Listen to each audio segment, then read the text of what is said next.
In today's video, I'm going to teach you how to use Shopify Analytics. By the end, you'll know how to get from your store's admin to the key dashboards, explore essential reports for sales, marketing, and customers, monitor live view in real time, adjust date ranges, and export data for deeper analysis. Start by heading to the Shopify website and logging into your store. Once you're in, you'll land on the Shopify admin dashboard. Look to the left sidebar and select Analytics. This opens your Analytics overview, which gives a quick snapshot of how your store is performing without digging into individual reports. On this overview, pay attention to a few core metrics.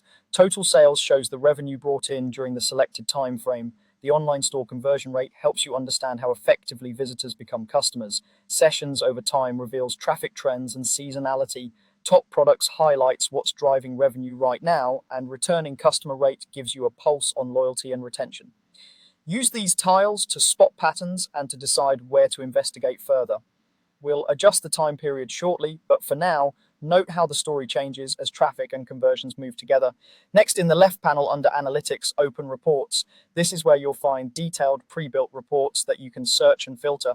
Start with sales reports. Look up sales by product to see which items consistently perform, sales by channel to understand whether your online store, social, or other channels are pulling their weight, and sales over time to reveal trends like daily spikes or month-over-month growth. These insights help you prioritize inventory, pricing, and promotional focus. Now explore marketing reports. Attribution model comparison and conversion by first or last interaction show which touch points influence a purchase, whether it's the campaign that first brought a shopper in or the final nudge before checkout. Reports like sales or sessions attributed to marketing and product impressions in the shop channel help you evaluate whether your campaigns are generating quality traffic and meaningful revenue, not just clicks.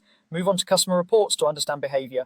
Returning customer rate indicates loyalty, while customer behavior and first-time versus returning sales reveal how repeat buyers differ from new shoppers. Use these to tailor retention campaigns and improve onboarding. For real-time monitoring, click Live View in the left panel. You'll see active visitors, pages being viewed, add to carts, orders, and where visitors are located. This is especially useful during launches, promos, or influencer features. Treat Live View as a heartbeat monitor. Great for immediate feedback, but don't rely on it for long-term decisions. At the top right of any analytics page, change the date range to compare periods consistently. When you're ready to analyze outside Shopify, click the three dots in the top right and choose Export to download a CSV you can open in your spreadsheet tool.